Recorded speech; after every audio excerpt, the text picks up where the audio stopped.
கதைகளின் உலகத்தை காண கதைகளின் உலகம் சேனலுடன் இணைந்திருங்கள். இன்னைக்கான விடுகதை. நான் தலையில்லாமல் உயரமாக இருப்பேன், தலையுடன் குள்ளமாக இருப்பேன். நான் யார்? உங்களுக்கு பதில் தெரிஞ்சால் கமெண்ட் பாக்ஸில் கமெண்ட் பண்ணுங்கள். இந்த விடுகதைக்கான ஆன்சர் நீங்கள் தெரிஞ்சுக்கிறோன்னா ஸ்டோரியோட எண்டு பாருங்கள், அதில் ஆன்சர் தெரியும். வாங்க இப்போ ஸ்டோரிக்குள்ளே போகலாம்.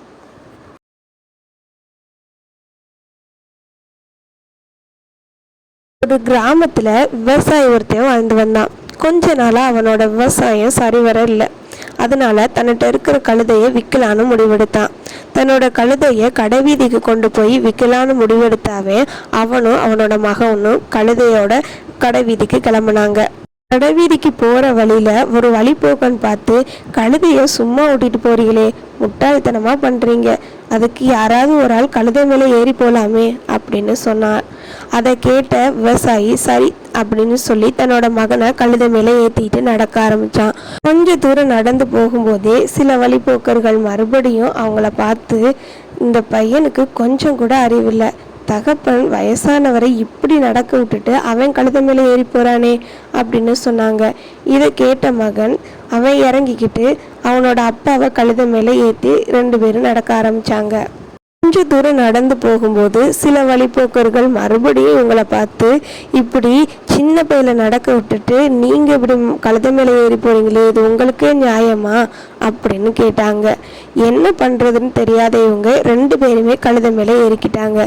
2 பேரும் கழுதை மேலே ஏறி நடக்க ஆரம்பித்தாங்க. வேறு கழுதையில் ஏறி பயணம் செஞ்ச கொஞ்ச நேரத்திலேயே வேறு சிலர் அவங்கள பார்த்து, அட பாவிங்களா, இப்படி வாயில்லாத ஜீவனை இவ்வளோ கஷ்டப்படுத்துறீங்களே, உங்களுக்கு இதுவே அடுக்குமா, கடவுள் கூட உங்களை தண்டிச்சே ஆவார், இப்படி வாயில்லாத ஜீவனை இவ்வளோ கஷ்டப்படுத்துறீங்களே அப்படின்னு சொல்ல ஆரம்பித்தாங்க. இதை கேட்ட விவசாயியும் அவனோட மகனும் சரி அப்படின்னு சொல்லிட்டு இறங்கி கழுதையை தூக்கிக்கிட்டு நடக்கலான்னு முடிவு பண்ணாங்க. ஒரு கம்பில் கழுதையை கட்டி தூக்கிக்கிட்டு நடக்க ஆரம்பித்தாங்க. போய் கொஞ்ச தூரத்திலேயே வேறு சிலர், என்ன இவனுங்க முட்டாள்களாக இருப்பானுங்க போல, கழுதையை இப்படி தூக்கிக்கிட்டு போகிறானுங்க, இவனுங்க கண்டிப்பாக முட்டாளாக தான் இருப்பானுங்க, என்ன பண்ணாலும் யாராவது ஏதாவது சொல்கிறாங்களேன்னு யோசிச்சுக்கிட்டு ஒரு ஆற்று வழியை கடக்க போனாங்க. ஆற்று வழியில் கடந்து போகும்போது அந்த பக்கமாக விளையாண்டுக்கிட்டு இருந்த சிறுவர்களோட சத்தம் ரொம்ப அதிகமாக இருந்ததுனால கழுதை பயந்து மரள ஆரம்பிச்சது. மரண்டு ரொம்பவும் அது பிறர ஆரம்பிக்கவும் அவங்க கை வலிக்கு அந்த ஆத்தங்கரையில் கழுதை விழுந்துருச்சு. கழுதை ரொம்பவும் எவ்வளோனால அவங்க 2 பேருக்கும் காயப்பட்டுருச்சு. கழுதையும் ஆற்றுல அடிச்சுட்டு போயிடுச்சு, இவங்க 2 பேருக்கும் காயப்பட்டுருச்சு. மற்றவங்க சொல்கிறது சரியா தப்பான்னு கொஞ்சம் கூட யோசிக்காம எடுத்த முடிவுனால கழுதையும் செத்து போச்சு, அவங்க 2 பேருக்கும் காயப்பட்டுருச்சு.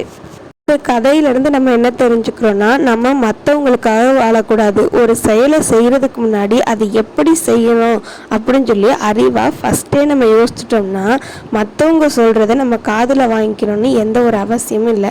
எந்த ஒரு செயலையும் செய்கிறதுக்கு முன்னாடி யோசித்து செயல்படுவோம்.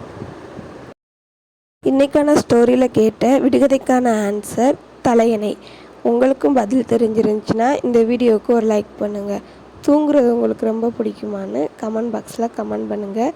இது மாதிரி நிறையா வீடியோ தெரிஞ்சுக்கிற நம்மளோட சேனலை சப்ஸ்கிரைப் பண்ணுங்கள். பாய்.